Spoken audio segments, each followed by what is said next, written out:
Good morning, Wes! Nako, hindi na pala good morning. Tanghaling tapat na.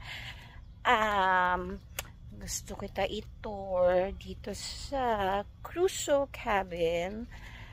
The reason why I keep coming back, kasi malaki yung place dito. Pwede kang mag-beach, mag-pool, may slide, tapos ang laki ng area.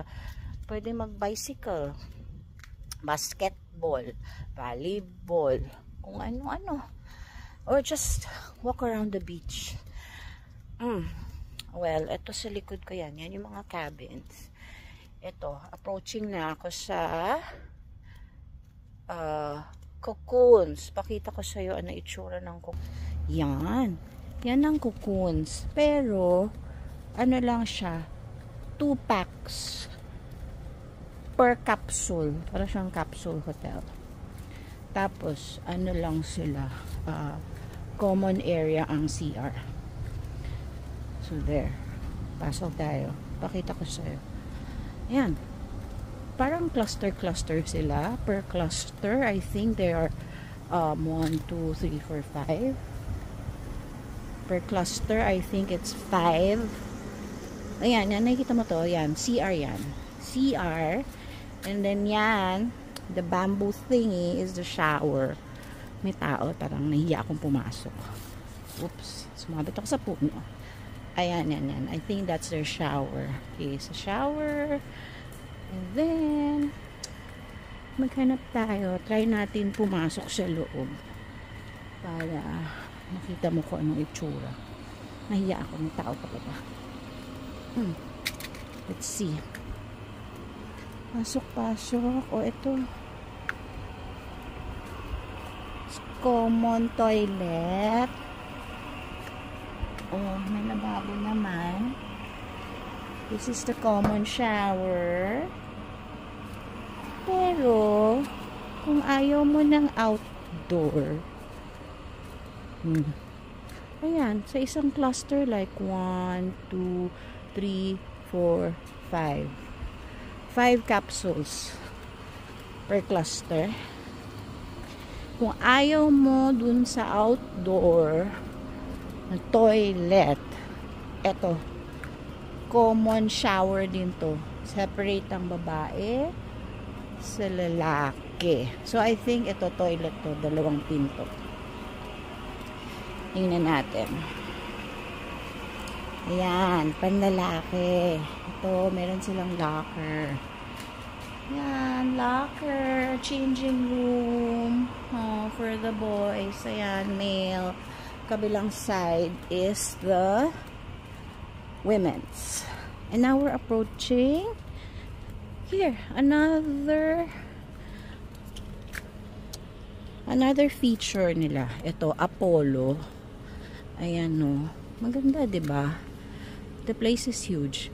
Itong Apollo, maganda siya, pero good for 2 lang talaga ito. Okay. Itong cupola, nasubukan na namin to. Pero yung tent na binigay sa amin dati ay napaka naman init. My goodness. Here. Sa likod niyan, sa likod ng tent, may jacuzzi. Okay. Here, itong sa amin kasi, like ito, open na open, walang puno. So, itong may puno na tent, feeling ko hindi to masyadong mainit. Pero itong mga naka-expose, ay napakainit. See? Here's the tent. Wait, balik tayo dun sa Apollo. Papakita ko sa inyo. Hopefully, kahit pa paano masilip natin yung loob. Ayan.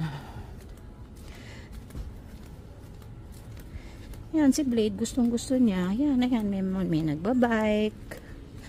And then, meron silang place for exercise. Ayan, mga gusto nyo bumili ng property, nagpapatayo ng townhouse. Oh, Apollo. Ako, napakahaba na ng video ko. I-upload ko na lang kaya ito sa YouTube. Panoorin mo na lang. Ito, cocoons.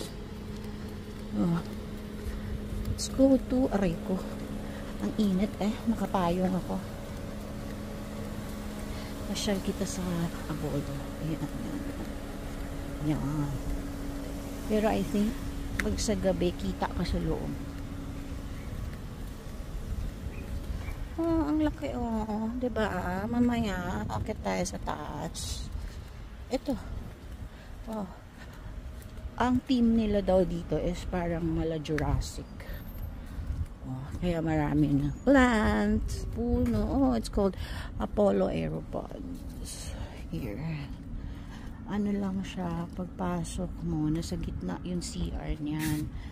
To the left side is the bed. Right side, yan yung receiving area. Ayan. Ayan. Tapos isang kama lang to. So, couple lang siya. Tapos siguro isang baby, isang bata, ganyan. Gitna niya. Ayan. Okay. Papos ko muna ha. Papakita ko sa inyo mamaya yung pag umabot na ako parang playground. Pause ko muna. Ayan. Yung si Apollo. Meron din silang tent. I think pang events yan.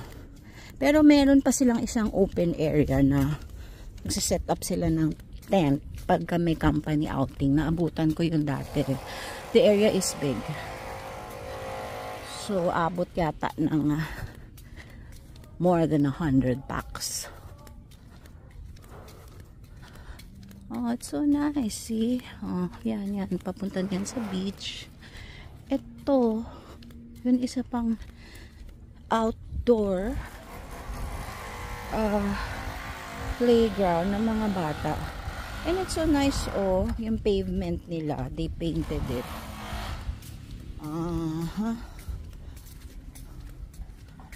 See, bili ka na ng lupa dito, Wes.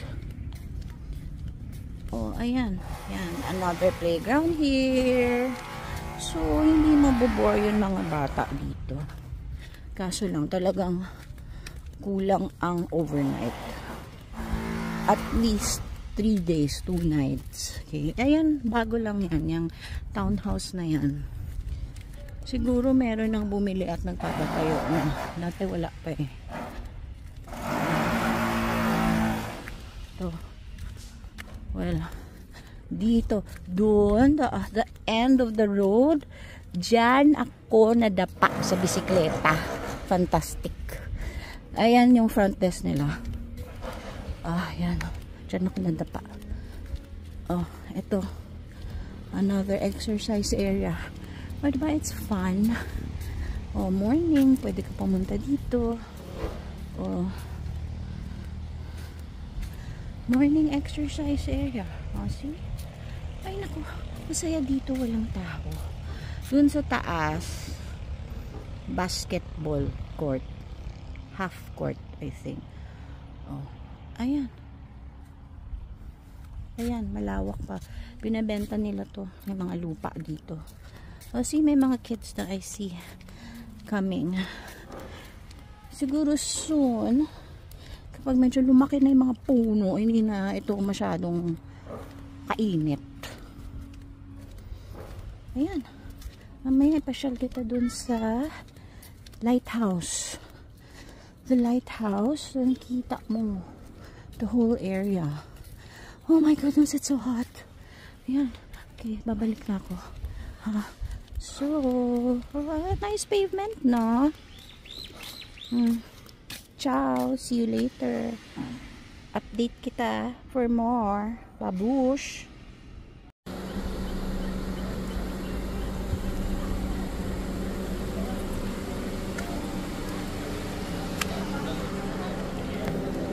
Ayan, West. The place is water park. It's called Aquaria. Good morning. Ayan, ito na. Papasok tayo sa front desk. It's called Casobe Resort.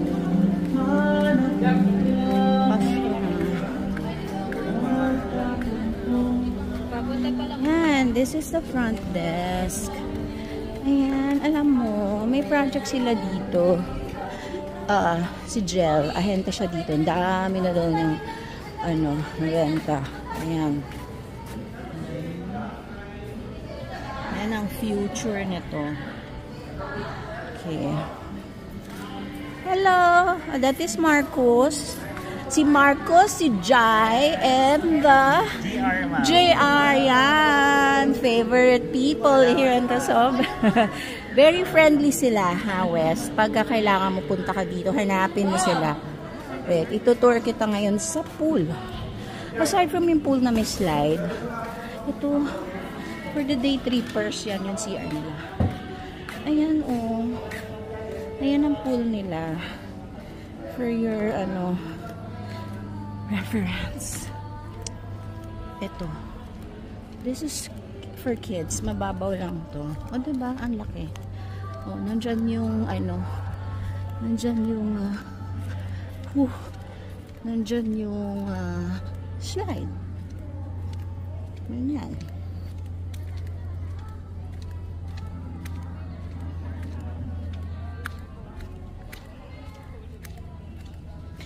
Malaki to. Ay. They also accept day trippers. Ayan, oh. Dapat sila din. Oh, ayan. Kid West. Lakwatsyagop. Lakwatsyagop. Yan. Yan. Pwede kayo mag-stay dyan. I don't know kung anong tawag nila dito. So, siguro cabana or what. Ito na. Pagdating sa dulo nito, beach na. Inikot ka na. Ayan, diba ang laki? So today, look, ang luwag-luwag. Walang tao.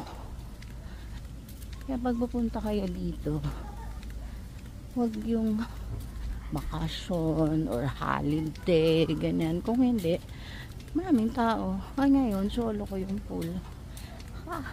Solo. See? Nag-enjoy sila. Solo nila ang pool. Solo. Oh, ito na yung side. Tapos, ayan na yung playground. Another playground for the toddlers. Hot. Buti na lang, good weather ngayon.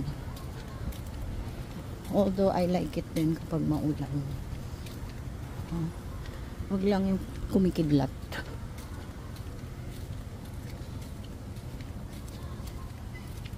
Walking you through. Look at the pool. Diba? West, para sa apo mo.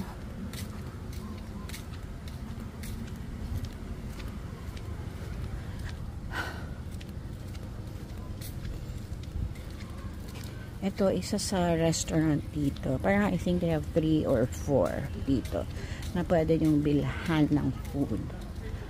So, this is slide area.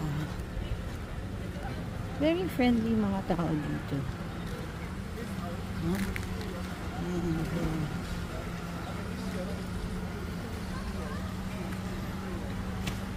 Yan yung future Nautilus. Itatayo nila dyan sa likod. Yan. So, ito na. Ito na yung slide. Yan na. And then this, ayan, is the beach. Pabalik na ako sa cabin. Next time, punta tayo dito. Ano ko, masaya dito. Kaso bawal tayo masyadong maingay sa gabi.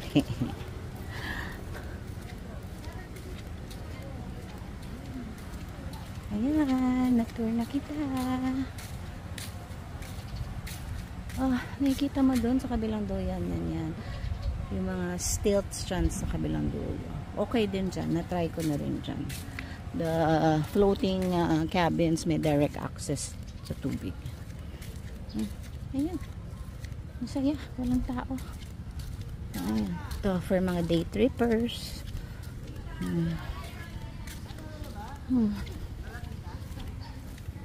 Yan naman, yan mga cabin na yan. Yan yung mga beach front. Ayan silang tatlong klaseng cabins. The beach front, the sea view, and the garden view.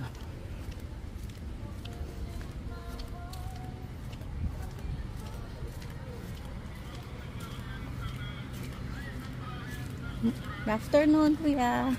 Good afternoon si Kuya. Very friendly mga tao dito. Yan. Beach cabin. 1, 2, 3, 8 yata ito 8. Pero yung iba nire-renovate. 8 beach cabins in total. Ito another restaurant nila here. Outdoor. Ito open 24 hours. Even yun kanina, Filipino food, open 24 hours. Here's more on mga pizza, pasta, Mexican, burritos, tacos, ganyan. Dati, meron silang food carts eh. Tinanggal na nila. Food carts, Japanese, and mga ice cream, hotdog. Here in this area. Oh, ayan. See, the beach is so nice, diba? Ako. Hindi lang kayo masyadong makapag-swim kapag ganitong inabutan nyo ng low tide. Pero, it's nice. It's a different flavor of the beach.